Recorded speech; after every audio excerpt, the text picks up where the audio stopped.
Let's take a look at question 4 from problem set 1, which is a Langrangean optimization question. So any optimization problem really has three main parts. Variables, the decisions we have to make as managers basically, the objective, what are we trying to minimize or maximize, and then what are the constraints that limit what I can choose from my variables. So let's take a look at this. We have factory A producing X units at a cost of a variable 2x squared and a fixed $50,000. Factory B is producing Y units, variable cost of y squared and a fixed cost of $40,000. And we need to fill an order of 1,200 units between the two factories. And since they're making the same product, really X and Y are the same product, and between the two of them, I need to come up with 1,200 units. So I really need to figure out how much to produce at A and how much to produce at B.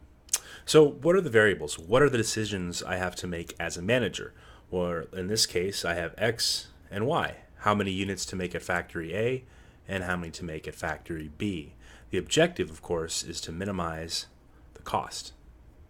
So we'll need to come up with a function for this, but intuitively we can figure out that it's probably going to be a combination of these two. Now, what are the constraints? Now, if I didn't have constraints, I could easily set X and Y both to 0, and that would obviously minimize my cost at 0. So the constraint in here is the order that I have to fill. So between the two factories, I need to fill a 1,200 unit order. And this is how you set up any kind of optimization problem. And then the Langrangean method is just a good way to do that using just a little bit of calculus. So let's come up with an objective function is really kind of the first step here. So the total cost of production is a function of how many units X and how many units Y. And we can just take that right from here. The variable cost at factory A plus the fixed cost, and then at factory B plus factory B. Right? So depending on how many units I make at the different factories, we can combine the fixed cost terms just to make it a little neater. And this is what we're going to call the objective function. Right? And again, we need to minimize this. Now, we also need to create a constraint equation to tack onto this, because again, I could easily set these things to 0, and that would minimize my cost, which just doesn't make any sense. So between the two factories, X and Y have to produce 1,200 units. What you always want to do with a constraint is make it equal to 0. So just always reformulate these by moving the terms around algebraically to get 0 on one side. And this is your constraint equation. And the Langrangean equation is nothing more than just combining the two functions together and then also adding on a Langrangean multiplier, lambda. It sounds fancy, but all it really is a flag that shows if this constraint is going to be binding or not. So let's take both of these together and create our lambda function. So lambda is going to be a function of X and Y, my decision variables, and also lambda, which is the Lagrange multiplier. And all I'm going to do is add together the objective function plus the constraint equation. And to that constraint equation, I add that lambda, the multiplier. So putting it all together, pretty straightforward. Objective function is that cost function between the two factories, plus a lambda for the constraint equation. And just tack that thing in here. Easy enough, right? And then what we do is use calculus to actually solve for X, Y, and lambda at their optimum values. And we do that by taking partial derivatives.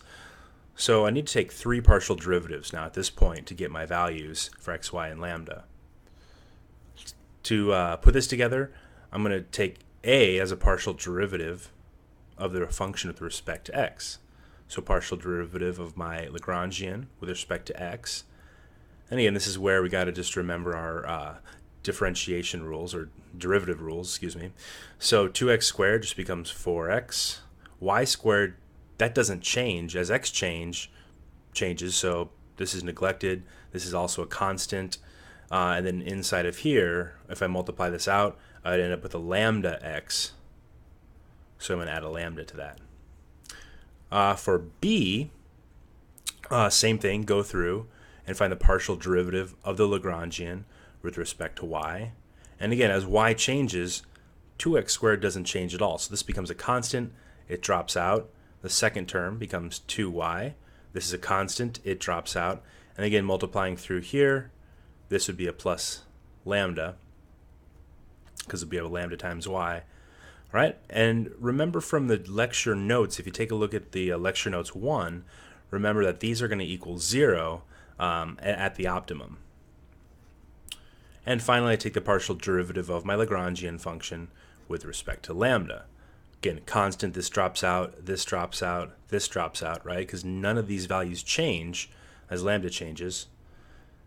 And really, I'm just going to have lambda times this whole constant. So that comes back to us right here. And again, since this is a binding constraint, this is going to equal 0. We know it's binding because if it wasn't, then both of these would just go to 0.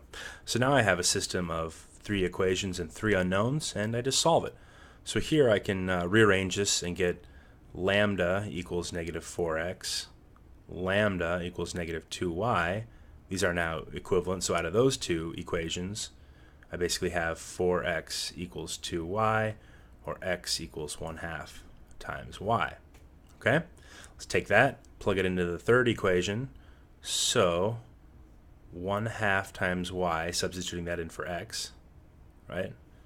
1/2 times y times plus a y minus 1200 equals 0. Rearranging that, I have 3/2 y equals 1200. And of course from there, y equals 800. And from this first equation, I need 400 more to get my constraints. So x equals 400. Now I can check that this whole thing is valid by plugging this back in here and solving for lambda. So 4x would be 1600. 2y would be 1600. So then from this, I also know that lambda equals negative 1600. Although I don't really need that for the solution, it just checks that all these work. And when you have multiple constraint equations, you need to make sure that none of these are violated. So now I have my x and y. I plug it back into here. So my decision variables that I set out to find, we were able to figure that out. The objective of minimizing cost, that's what all this accomplishes. And the cost, if you work it out, I'm not sure I don't have the number, but anyway, obviously you just take x and y and plug it back into here. So 2 times 400 squared plus 800 squared plus 90,000.